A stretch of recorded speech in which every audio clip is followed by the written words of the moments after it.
Bonjour les photographes, aujourd'hui je vous propose une série de vidéos sur 4 pellicules périmées achetées dernièrement chez Bummer Film, que vous pouvez retrouver donc l'unboxing dans la description si vous le souhaitez regarder. Et aujourd'hui on teste la Fuji Superia 100.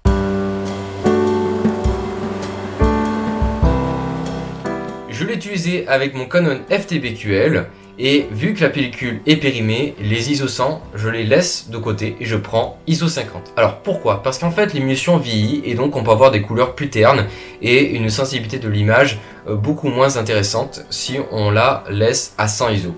Je sais pas si c'est très bien clair, mais c'est un petit peu ça le principe. Quand c'est périmé, on réduit de 10 ans, par exemple là c'était 2005, donc là j'ai réduit par exemple à 50 ISO et ça suffira.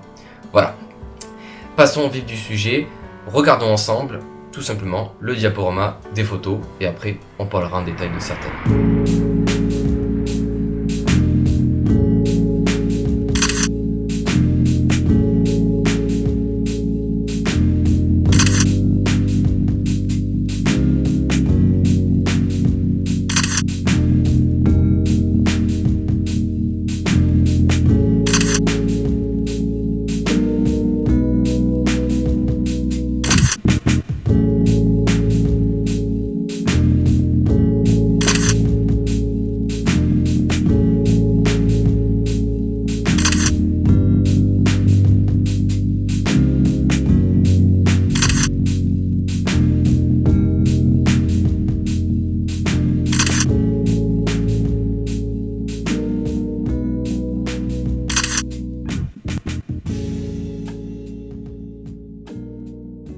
Alors vous en pensez quoi? N'hésitez pas à me dire en commentaire laquelle des photos vous avez préférée.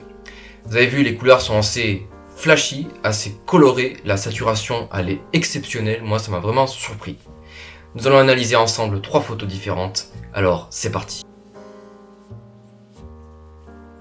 Pour commencer, la photo où j'ai été le plus surpris, c'est celle-ci, celle des coquelicots.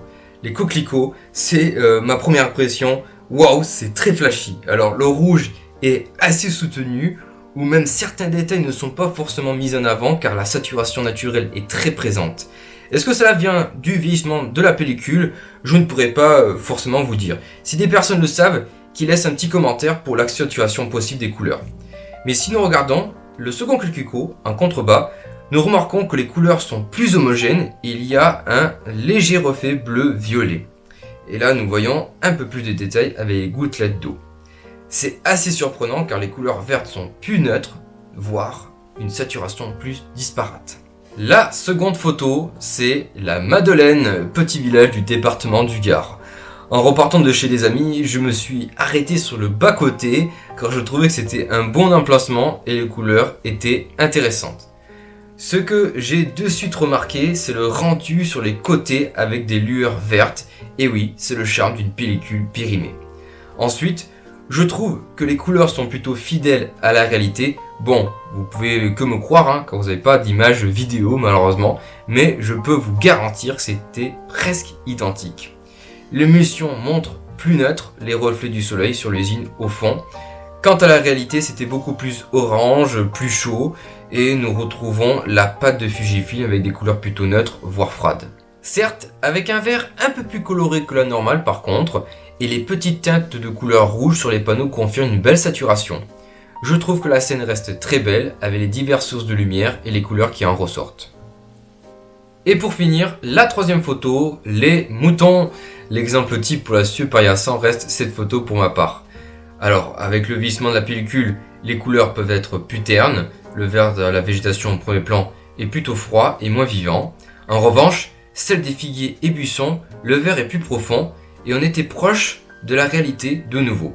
Côté élément principal, les moutons, la clarté de leur pelage est une belle surprise, le rendu des couleurs reste encore plus que potable. Et même le mur derrière s'accorde très bien, la gestion des gris est correcte. Juste pour celle-ci, j'ai utilisé un 100-300 à ouverture maximum 5-6, car je voulais garder une harmonie entre le premier plan, le centré et l'arrière avec le mur sans que ce soit trop sombre. Après, il fallait pas trop s'attendre à quelque chose de contrasté avec une pellicule périmée et surtout la Superia 100 qui était à la base une entrée de gamme chez Fuji. Que faut-il retenir de la Superia 100 de chez Fuji? Et bien que c'est une pellicule standard, polyvalente en journée, avec son ISO 100, comme je vous ai dit, réduit à 50 parce que c'est périmé. Et nous pouvons voir que les couleurs par exemple de vert sont plutôt ternes, plutôt froids. Mais dès qu'il y a de la couleur forte, comme l'orange, le bleu, le violet, le rouge, c'est bluffant. Vraiment, vous avez des couleurs exceptionnelles. Si vous souhaitez faire des photos avec des amis, ou de la famille, ou même un peu de paysage, ou même des fleurs tout simplement, vous aurez des rendus exceptionnels, même périmés. Où trouver cette pellicule? Et bien maintenant, vu qu'elle est périmée, vous la trouvez seulement chez Bummer Film par exemple, ou encore les ateliers de Marinette. Les liens sont dans la description. Voilà, je pense que j'ai fait le tour un petit peu sur cette pellicule, la Fuji Superia 100, que pour moi je trouve que c'est une pellicule surprise, qui est assez bluffante, dès qu'il y a des couleurs, et j'aime ça. Bref, n'hésitez pas à vous abonner, à laisser un petit commentaire et activer la cloche de notification quand il y aura des nouvelles vidéos disponibles. Sur ce, je vous souhaite une bonne journée ou bonne soirée et n'oubliez pas, faites de la photographie. Bye.